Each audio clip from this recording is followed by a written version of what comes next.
Donc, bonjour à tous, je suis Franklin Maïké Sommet, je suis interne en psychiatrie de liaison adulte au troisième semestre dans le service du professeur Lançon. Aujourd'hui, je vais vous parler des benzodiazépines et pour ce faire, notre présentation s'articulera selon le plan suivant. Dans un premier temps, on parlera d'un cas général, monsieur XYZ, puis on fera quelques généralités sur les benzodiazépines. Ensuite, on parlera du syndrome de sevrage des benzodiazépines. Puis, on aura eu quelques diapositives sur comment on arrête les benzodiazépines et si le temps nous le permet, on fera un exemple d'adaptation thérapeutique.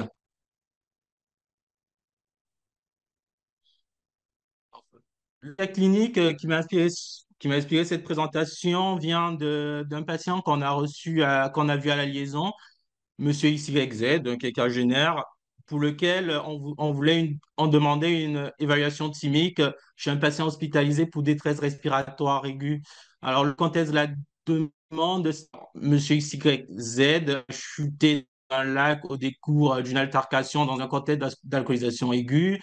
Il y a inhalation d'eau, détresse respiratoire, il est passé en réanimation dans un état comateux, puis est sorti et nous, on est intervenu au niveau de la médecine polyvalente après sa sortie de réanimation. Dans les antécédents psychiatriques de M. XYZ, on pouvait noter un trouble dépressif chronique suivi par un psychiatre libéral traité par de la voxétine à 20 mg, de l'oxazépam au coucher et du prazépam depuis plusieurs années. En discutant avec le patient, il allègue que les benzodiazépines, il prenait de l'oxazépam un peu plus que 50 mg, allant jusqu'à 200 mg par jour en plus des prises de prazépam. Comme autre antécédent chez ce patient, on pouvait noter deux tentatives de suicide qui remontaient à quelques années et plusieurs hospitalisations en clinique pour aide au sevrage, alcool et benzodiazépine. Concernant le mode de vie de ce patient, il vit chez son frère dans le premier arrondissement de Marseille. Il n'allait pas d'autres proches.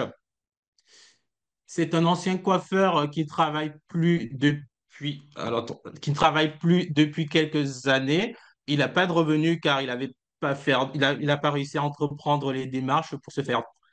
Dans les troubles de des toxiques de ce patient, on pouvait noter, comme on l'a vu plus tôt, un trouble de l'usage de l'alcool avec mise en danger, notamment sa chute dans le lac dans un contexte d'alcoolisation, une surconsommation des benzodiazépines, comme on a vu, double prescription, plus augmentation des pathologies. Après entretien avec ce patient, on a conclu à une situation de stress aigu sans élément de sévérité post-traumatique ni argument pour une urgence psychiatrique. Cependant, on notait une persistance du syndrome dépressif dont le traitement actuel ne semblait pas capable de le juguler. Donc, pour ce patient, les problématiques de ce patient étaient triples, au moins.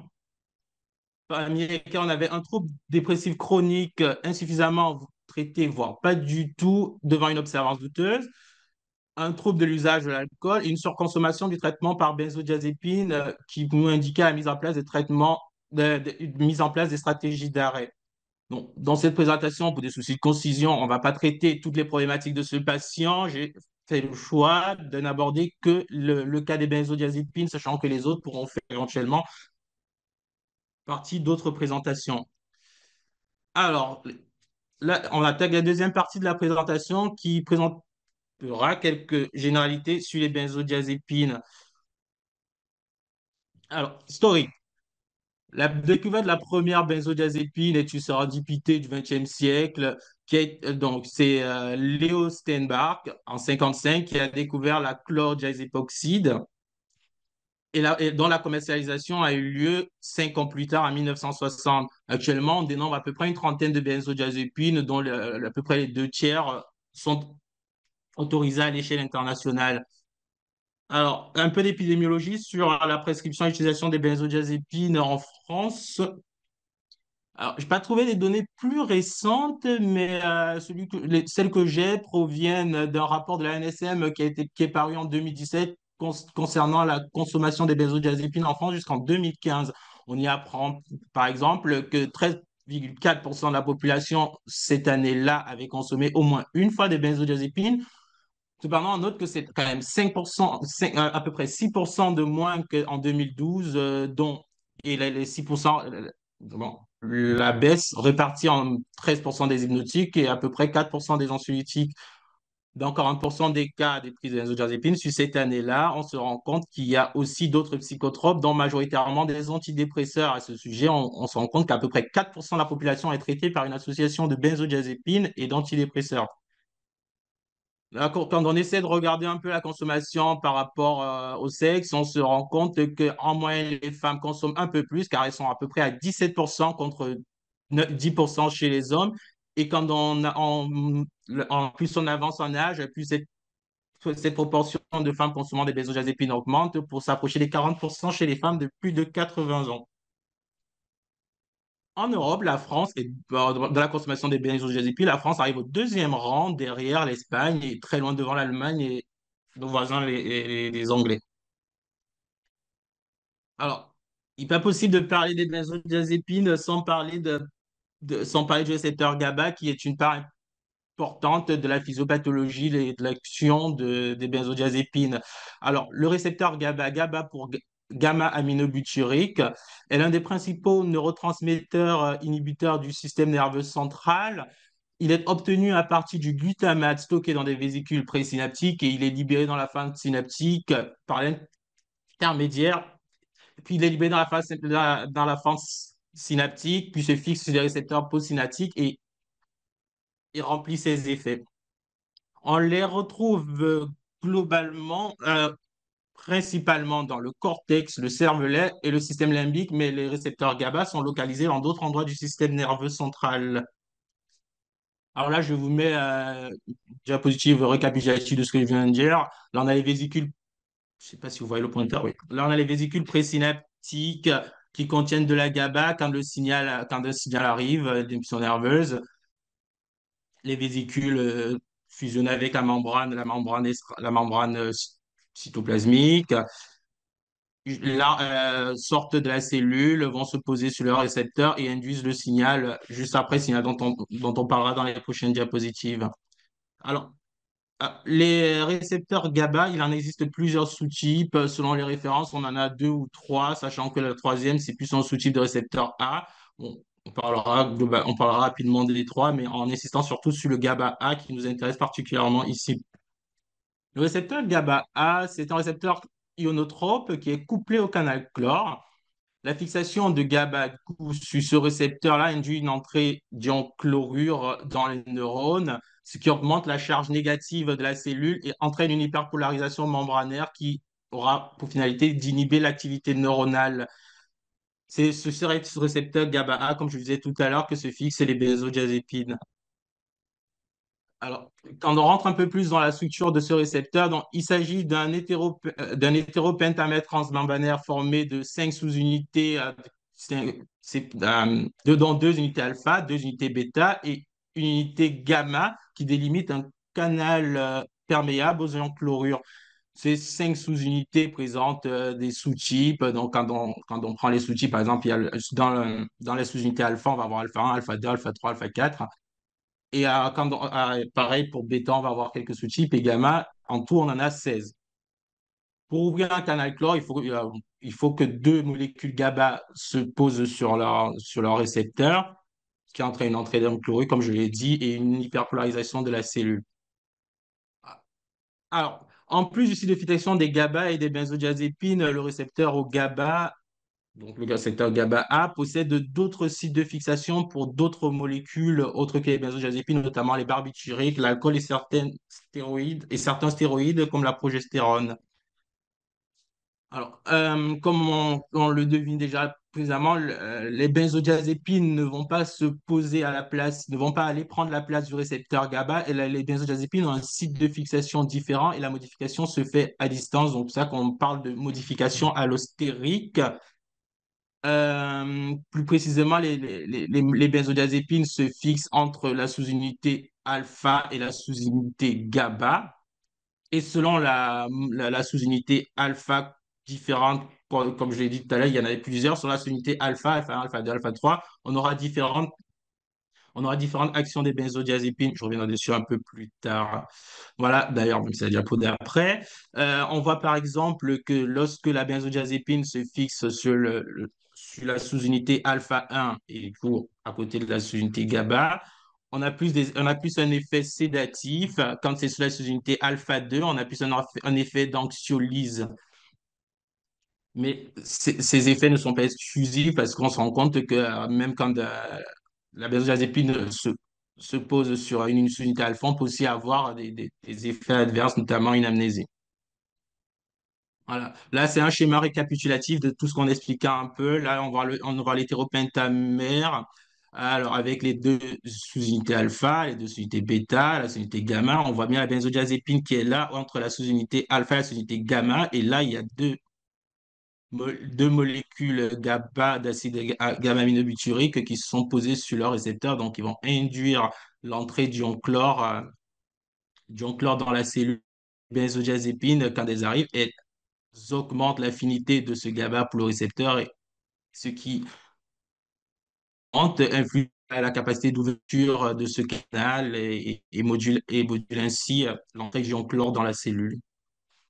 Le récepteur GABA B, on va dire un mot, c'est un récepteur, cette fois-ci pas ionotrope, mais métabotrope, qui est couplé à une protéine G, présent au niveau présynaptique et postsynaptique, dont l'activation libère aussi du GABA, mais de façon moins importante qu'avec le GABA-A. On l'utilise, ce récepteur est notamment utilisé dans les séances de sauvage, parce que celui-ci se posera, par exemple, le baclofène. Le GABA-C, comme je disais tout à l'heure, c'est une sous-classe de récepteur GABA-A. C'est pour ça que dans certains ouvrages, on parle que de GABA-A et de récepteur GABA-A et récepteur GABA-B.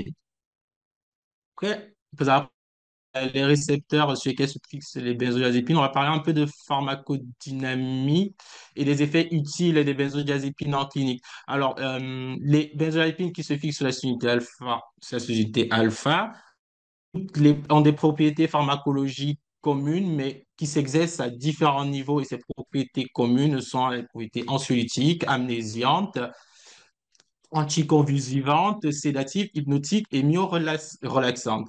Voilà.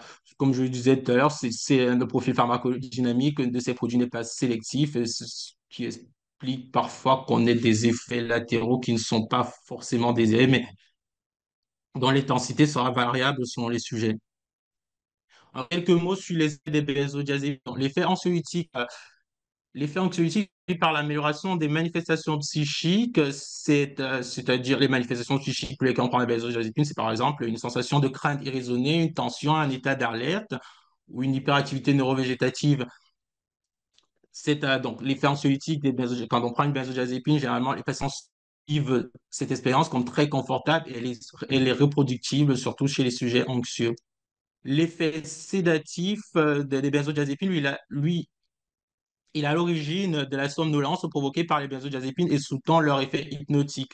Et contrairement à l'effet anxiolytique, la sédation est soumise à une tolérance assez rapide puisqu'elle s'atténue à jour.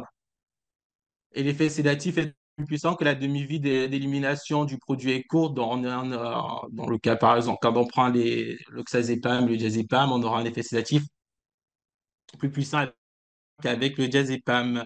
Et on conseille aussi d'ailleurs pour une action pure, on choisira donc préférentiellement des benzodiazépines à demi-vie élevée comme le prazépam et le diazépam.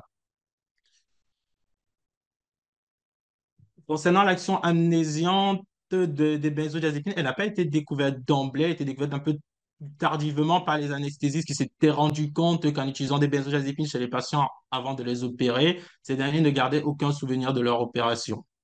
Voilà. Quant à l'action anticonvulsivante, on s'est rendu compte que les benzodiazépines ont l'apparition ou augmentent le seuil d'apparition des convulsions chroniques et toniques induites par les convulsivants chimiques tels que les fluoroquines, par exemple. Paradoxalement, les benzodiazépines peuvent aussi entraîner des crises convulsives en cas de sevrage trop rapide après une imprégnation chronique à forte dose. L'action myorelaxante des benzodiazépines sont capables de diminuer le tonus des fibres striées par action centrale, mais ne perturbent pas la transmission des signaux au niveau neuromusculaire. Et il est, sur certaines sources, comme par la source de la pharmacomédicale, on mentionne un effet orexigène des benzodiazépines, mais qui est surtout décrit chez les animaux. C'est pour ça que je ne l'ai pas mentionné plus haut dans les effets communs. Voilà. Après la pharmacodynamie, on va attaquer la pharmacocinétique et les effets utiles en clinique. Alors, les benzodiazépines ont beaucoup de classifications. On les sépare. Qui sont davantage anxiolytiques et celles qui sont davantage hypnotiques. C'est une classification et on- voilà. Leur absorption, leur liaison aux protéines sont plutôt bonnes. Le métabolisme passe par des voies différentes, dont les deux principales sont l'oxydation microsomale et la glucuronoconjugaison.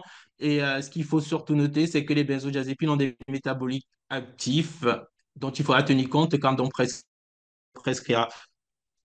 Je reviendrai un peu plus dessus plus tard. Quant à l'expression hein, des benzodiazépines, elle est essentiellement rénale. Donc là, sur ce schéma, on voit les différents métabolites qu'on peut obtenir en prescrivant des benzodiazépines. Par exemple, compte qu'en prescrivant du prazépam ou du diazépam, après métabolisation, soit par voie oxydation microsomale, soit par chronoconjugaison, on va tomber sur l'oxazépam qui sera éliminé plus tard. Alors, comme je disais tout à l'heure, il y a différentes classifications des benzodiazépines. On peut les classer par rapport à leurs principaux effets en celui-ci versus hypnotique. On peut les classer par rapport à leur demi-vie longue versus demi-vie courte. Par relation à une demi-vie longue, c'est une demi-vie qui est supérieure à 24 heures. Et comme le diazépam, quant à les demi-vies courtes, comme l'oxazépam, inférieure à 24 heures. Et on a aussi une classe apparentée aux benzodiazépines qui sont pas vraiment des benzodiazépines, mais puis, comme je vous disais, ils sont apparentés, on les appelle les Z-drogues, c'est notamment le zolpidem et le zopiclone qu'on utilise pour leurs propriétés physiques surtout. Voilà. Là, je vous ai fait un tableau récapitulatif des différentes benzodiazépines qui ont l'AMM en France, avec voilà, le pic plasmatique, la demi-vie, l'indication principale. On se rend compte on ne met pas toujours en avant les mêmes effets. L'alprazolam, ce sera surtout un effet anxiolytique. Quand par exemple, par exemple, je vous cherche une autre molécule, le clonazepam, c'est un anticorps vivant. Si on prend le diazépam, on sera plus sur on pourra avoir des effets anxiolytiques, hypnotiques, myorelaxants. Quand on prend l'oprazolam, ce sera que l'effet hypnotique qu'on cherchera, ainsi de suite.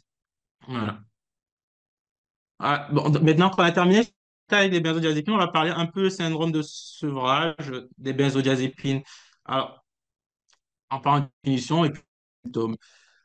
Euh, Syndrome de sevrage, qu'est-ce qu'on entend par syndrome de sevrage? On appelle un syndrome de sevrage l'ensemble des signes et symptômes qui se manifestent à l'arrêt ou à la diminution d'une substance. Ces symptômes ne sont pas spécifiques d'une substance, mais ne sont pas les mêmes suivant les substances. C'est pour ça que, par exemple, dans le DSM, les définitions du syndrome de sevrage se font par rapport aux substances. On aura par exemple le syndrome de sevrage à l'alcool, on aura le syndrome de sevrage aux opioïdes, et ainsi de suite.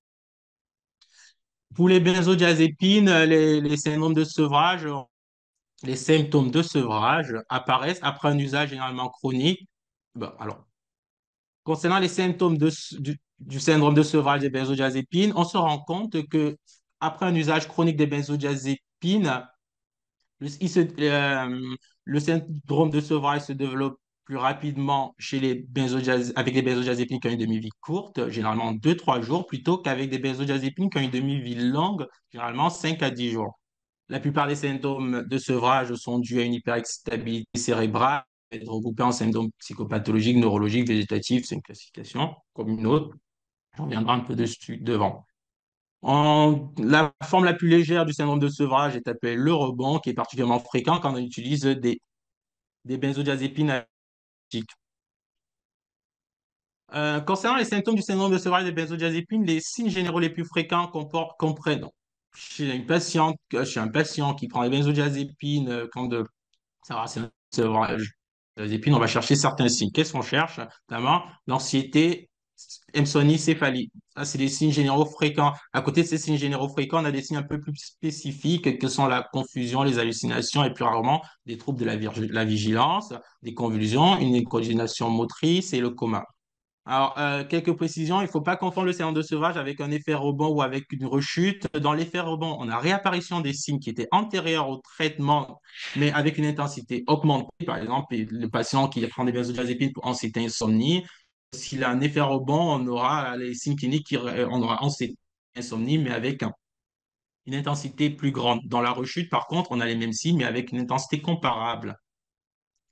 Voilà, là, je vous ai remis un tableau d'un New England Journal of Medicine. qui présente quelques signes du syndrome de sevrage, du syndrome de sevrage, qui présente quelques signes et symptômes qu'on peut avoir en arrêtant les benzodiazépines. Dans ce syndrome de sevrage, on aura augmentation de l'anxiété, par exemple, un peu plus de nervosité, des troubles du sommeil, l'agitation interne. Dans les signes végétatifs, on tremblera, on suera, on aura envie de vomir, on sera dyspnéique. Et sur le plan neurologique, on aura un risque augmenté d'épilepsie, des mouvements involontaires un peu plus fréquents, une hyperacousie, une hypersomnie. Bon, c'est les mêmes, mais là, venant de l'HAS, de la HAS. Voilà.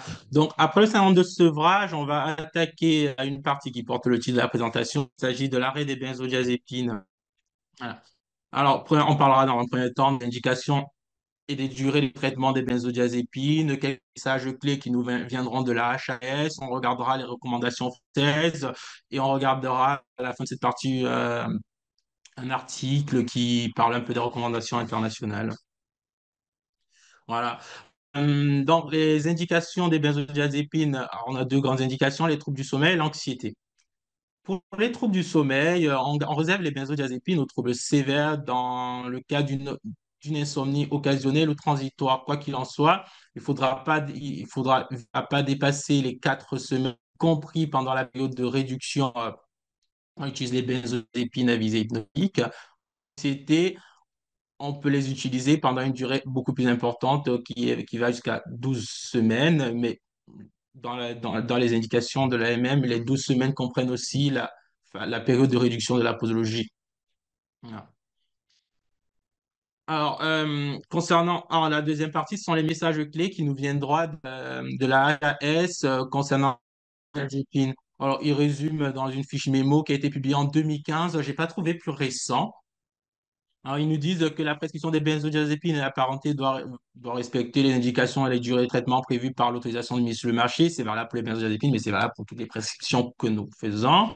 Les indications à la prescription des benzodiazépines maintien sont à évaluer au cas par cas selon la situation médico-psychosociale du patient. C'est valable pour les benzodiazépines, mais c'est valable aussi pour tout ce qu'on prescrit. Les effets secondaires et les modalités d'arrêt du traitement sont expliqués au patient dès son instauration. L'arrêt doit toujours être progressif sur une durée de quelques semaines ou mois en cas de traitement chronique.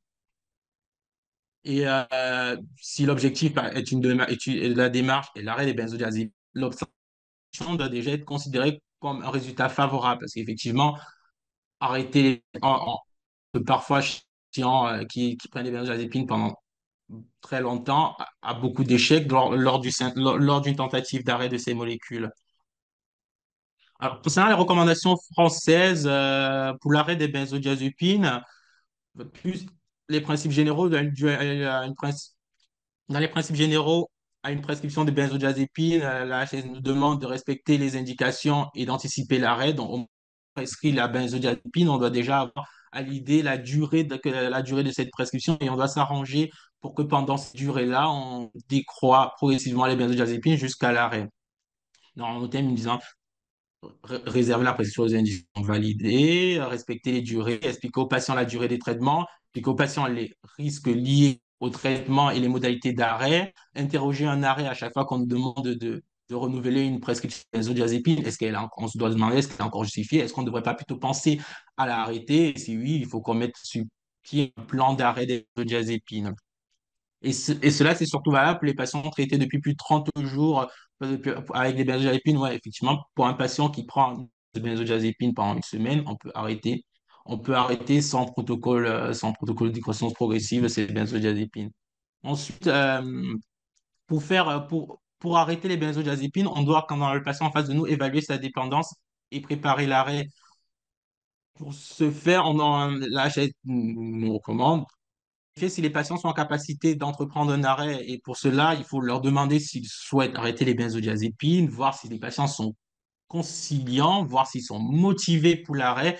Et un support adéquat, c'est le support adéquat, ça va être nous, ce sera nous, le personnel soignant, et aussi à l'entourage du patient. Et aussi, quand on met sur pied un plan d'arrêt, on sera capable de voir régulièrement le patient On va pas juste dire, ah bon, vous prenez ce tableau, vous allez faire la décroissance comme ça et lui dire au revoir. Voilà. Non.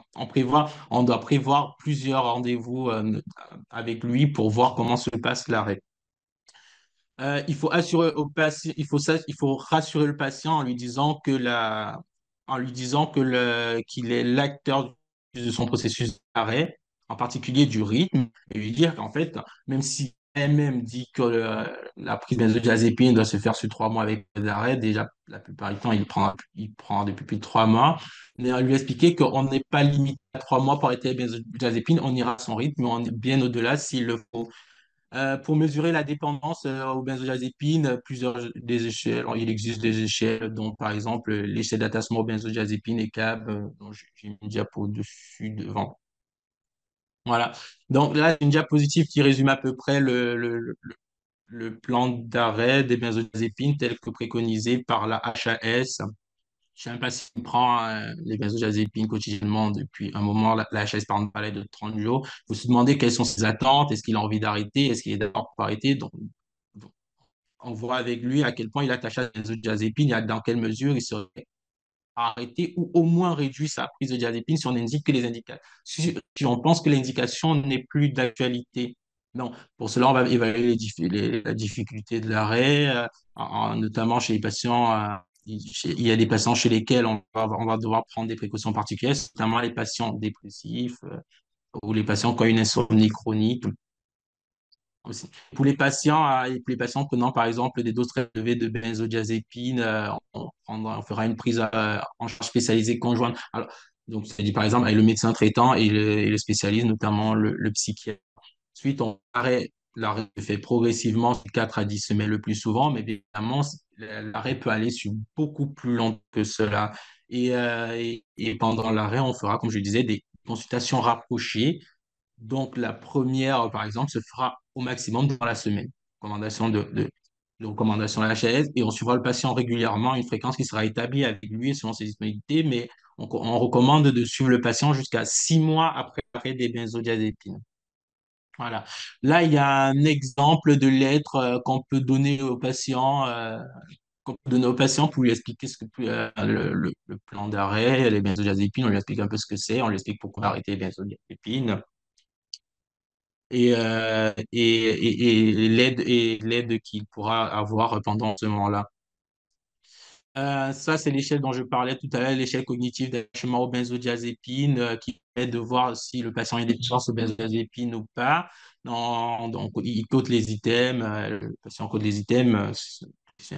Au-delà de plus de encore supérieur à 6, on peut dire que le patient est dépendant de diazépine avec une sensibilité de 94% et une spécificité de 81%. Là, c'est un agenda de sommeil chez les patients qui décident d'arrêter les benzodiazépines.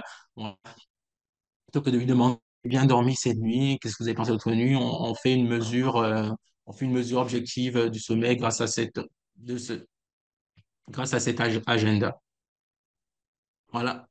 Et là, ils mettent aussi dans les dossiers, dans les documents rendus aux patients pour arrêter un calendrier d'arrêt donc, où il mettra consultation médicale, les doses qu'il a pris, les doses qui est normalement prescrite, celles qu'il a réellement prises et notera des remarques s'il y en a. En fait, là, on va parler des recommandations. Je vois que j'avais pas mis la diapo, j'en ai tout à l'heure. Parler des recommandations d'arrêt. Une fois qu'on a vu les recommandations d'arrêt de la part de la HAS, on va voir ce que disent, ce que préconisent les autres nations, les autres pays pour l'arrêt des benzodiazépines. Pour cela, j'ai trouvé un article qui est une revue de la littérature concernant les stratégies d'arrêt pour les patients, disons que les adultes qui utilisaient les benzodiazépines à long terme, ils examinent les preuves cliniques et ils cherchent des lignes directives. Alors, c'est un article qui a été fait par la Canadian Agency for Drugs and Technology in Health, ou l'Agence canadienne pour les médicaments et les technologies en santé, où ils essayaient de résumer les stratégies fondées sur probables, probantes et les directives cliniques pour les consommateurs de benzodiazépines à long terme afin de valider les changements politiques et promouvoir les meilleures pratiques parmi les cliniciens. En gros, ils prenaient il faisait une revue de la littérature pour savoir comment les gens, comment on arrêtait les benzodiazépines chez des adultes qui les prenaient de manière chronique. Et est-ce que ces arrêts ont marché ou pas? Donc, l'idée, c'était de voir déjà les données cliniques concernant ces stratégies d'interrompre de manière sûre et efficace l'usage à long terme des benzodiazépines chez les patients adultes et dans le même temps de voir les lignes, d'essayer de mettre sur pied des directrices fondées sur les données probantes concernant l'arrêt de l'utilisation à long terme des benzodiazépines pour essayer de faire des recommandations pour pour une politique de santé. Alors, les articles ont été sélectionnés sur plusieurs bases de données, donc Cochrane, PubMed, Medline, et ces articles traitaient du sujet de l'arrêt des benzodiazépines chez une population cible. La population cible, c'était des adultes qui prenaient, des adultes d'un peu partout dans le monde qui prenaient des benzodiazépines de manière chronique. Donc, ils ont fait en fouillant dans ces bases, ils avaient à peu près, voilà, ils nous montrent, ils nous détaillent leur processus de sélection des articles. Ils ont fini avec 11 articles en tout, dont 3 revues systématiques, 5 études contrôlées randomisées, 3 études non randomisées. Donc, ces articles venaient d'un peu partout dans le monde, que ce soit au niveau des auteurs ou de l'origine des patients. La population étudiée, comme je disais tout à l'heure, c'était des adultes avec une moyenne d'âge entre 41 et 79 ans qui ont reçu des benzodiazépines pour le traitement de l'insomnie, anxiété, des attaques de panique ou d'autres troubles psychiatriques. Donc, dans cet article, quelles étaient les principales conclusions? Les conclusions, ils se sont rendus compte que des stratégies simples, telles que des lettres de définition, on en a vu une à l'heure que la HAS recommandait, des informations sur l'auto-assistance, comme disait la HAS, ou une seule consultation avec un médecin généraliste visant à informer les patients sur les risques liés à l'utilisation des benzodiazépines à long terme, peuvent être des interventions efficaces pour promouvoir l'arrêt des benzodiazépines. Et ils ont aussi remarqué que la diminution de la dose est une intervention d'arrêt efficace, d'autant plus lorsqu'elle est accompagnée d'une psychothérapie, de suivi ou d'instruction écrite pour gérer les symptômes de sevrage. On se rend compte que ces conclusions-là sont très en accord d'ailleurs avec les recommandations de la HAS qui remontaient à 2015. Voilà. Alors, pour terminer, je vous parlerai d'un exemple d'adaptation thérapeutique dont on reviendra un peu sur l'ordonnance de Monsieur XYZ, le quinquagénaire qu'on a vu tout à l'heure. On verra comment on peut faire une espèce de plan d'arrêt, mais je parlerai que des benzodiazépines une fois de plus. Je parlerai pas d'antidépresseurs. Voilà. Donc, dans l'ordonnance de ce monsieur-là, dans son ordonnance, on avait de la vortioxétine, l'oxazépam et du prazépam. Donc là, par exemple, on se retrouve déjà avec deux benzodiazépines, ce qui n'est pas recommandé dans les prescriptions. Plus, comme on l'a vu plus haut, monsieur Sirexed surconsommait ses benzodiazépines. Donc, pour faire un plan de sevrage ou un plan d'arrêt, il y a plusieurs étapes à valider. Donc, par exemple, l'une des premières étapes, c'est identifier déjà les molécules sur l'ordonnance, qu'est-ce qu'on a envie d'arrêter, dans quel ordre on arrête, comment on va faire pour arrêter. Voilà. Donc, chez ce patient, comme je l'ai dit, il y avait la vortioxétine, qui est un antidépresseur de la famille des inhibiteurs sélectifs de la capture sérotonine avec une demi-vie longue qui va jusqu'à 66 heures, une dose recommandée entre 5 et 20 mg. Dans ce patient, on va appliquer le maximum de la dose recommandée. Puis, il a l'oxazépam, qui est une benzodiazépine à demi-vie courte, dont les posologies usuelles sont entre 25 et 150 mg, et ce patient est à 200 sur plusieurs jours. Et il prend une autre benzodiazépine, le prazépam, elle, par contre, est une benzodiazépine à demi-vie longue avec des posologies usuelles en 15 et 60 mg par jour. Donc, chez ce patient, on se retrouve avec deux benzodiazépines, c'est une pression pas recommandée, dont l'idée, c'est d'élever une. On a fait le choix. Donc, chez ce patient, ce qui est davantage recommandé, c'est d'arrêter en dehors, s'il n'a pas de problème au niveau de son foie, par exemple, on arrête la benzodiazépine avec la demi-vie la plus courte. Donc, c'est pour laisser que la plus longue, pour laisser la plus longue qui est plus favorable au sevrage. Chez ce patient, par exemple, on choisirait d'arrêter directement, d'arrêter sans substitution l'oxazépam et quitte à majorer le PAM si le patient a un inconfort. Donc, Mais arrêt direct ne veut pas dire arrêt sec. On n'arrêtera pas, donc je reviendrai dessus plus tard, on n'arrêtera pas, on ne passera pas de 200 mg à zéro, on fera une décroissance quand même progressive chez ce patient. Je dirais juste pour dire qu'il n'y aura pas de molécule, il n'y aura pas une autre molécule de substitution vu qu'il y a même déjà du prazépam. Donc, pour commencer, une fois qu'on a identifié les molécules, on a décidé quelle molécule on allait arrêter, il faut se placer à la dose de confort. Donc, parce que dans, dans un plan de sevrage, pour faire un sevrage où on a d'une molécule dans les meilleures conditions possibles, il faut partir d'une dose de confort chez le patient. Donc, il faut partir de la dose où le patient a le moins de symptômes, voire pas de... Donc, chez ce patient, par exemple, il n'avait pas d'effet indésirable ou d'inconfort, donc on débutera la décroissance à partir de la dose de la posologie actuelle, la posologie qu'il a. Si le patient se sentait toujours plus anxieux avec la posologie actuelle, on aurait là, il est quand même assez haut déjà, mais j'ai l'impression qu'il se sentait anxieux avec la dose de benzodiazépine, de molécule qu'on veut arrêter qu'il a. On pourra réfléchir à une augmentation, une légère augmentation de la molécule qu'il a jusqu'à une dose de confort avant de penser à l'arrêt. Ensuite, quand on a choisi la dose de confort, on prend le protocole d'adaptation. Est-ce qu'on va faire un sevrage direct? Est-ce qu'on va faire un sevrage indirect avec une molécule de suggestion? Bon, par exemple, chez ce patient, on a décidé de faire un sevrage direct. Voilà.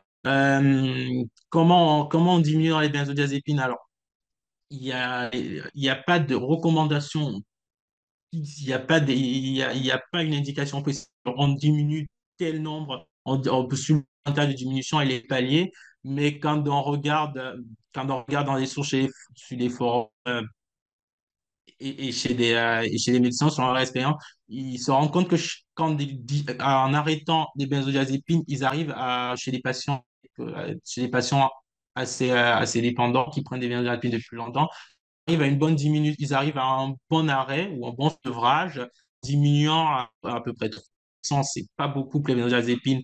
Quand on est sur les demi-vies courtes, notamment l'oxazépam, qu'on va diminuer, on diminue de 3% avec des longueurs de palier de 7 jours. Et pour les demi-vies longues, ils se sont rendus compte qu'on pouvait diminuer de 5% avec des longueurs de palier de 7 jours. Donc, comme je vous l'ai dit, généralement, pour faire un sevrage, il y a souvent, hors contre-indication, on fait une substitution de molécules et les demi-vies courtes sont remplacées par des longues. Et une fois qu'on a fait un autre cas ici, mais on arrête généralement, par exemple, le prazépam à 0,75 mg ou avec le diazépam quand on est à 0,5 mg. Là, ce sera pas le Là, on va déjà diminuer l'oxazépam et quand on sera au niveau du prazépam, si on décide de quand on arrêtera le prazépam, on s'arrêtera par exemple à 0,75 mg. Alors, pour faire un tableau des diminutions, comme j'ai dit, 3% par semaine. Donc, chaque semaine, il y a des calculateurs sur Internet qui permettent de faire une décroissance. On se rend compte qu'elle est très lente parce que chaque semaine, si on enlève 3% de la dose qu'il avait chez un patient qui part par exemple à 200 mg, au bout de la première semaine, on sera à 194, on passera à 194 mg, mais on se rend compte qu'au bout de la 10e semaine, on est à 147 mg. Donc, la décroissance va être vraiment lente chez un patient qui prend une dose importante de benzodiazépine. Voilà. Alors, comment on démarre comme disait la HAS, pour démarrer, une fois de plus, pour démarrer un sevrage, on se met dans les meilleures conditions. Donc, par exemple, pour arrêter les benzodiazépines, ça marche pour les benzos, mais pour toute autre molécule, on se met dans les conditions où le patient est réceptif. On ne va pas le faire la veille, par exemple, d'une situation stressante, s'il a un entretien d'embauche, s'il vient d'apprendre le décès d'un proche. Non, on se mettra à distance des événements stressants de la vie pour qu'il commence dans les meilleures conditions. Voilà. En guise de conclusion, je peux dire que l'arrêt des psychotropes, d'une manière générale, ou même des benzodiazépines, c'est un exercice qui peut s'avérer assez délicat et recourir beaucoup de patience, de la disponibilité, une empathie à toute épreuve. Parfois, et malheureusement, les tentatives d'arrêt sont parfois le crible d'une pléiade d'échecs qui peuvent décourager le praticien et le patient. Mais quand on y arrive, on est tellement fier d'avoir arrêté le patient pour lequel on s'était. Voilà, donc là j'ai les sources et je vous remercie pour votre attention.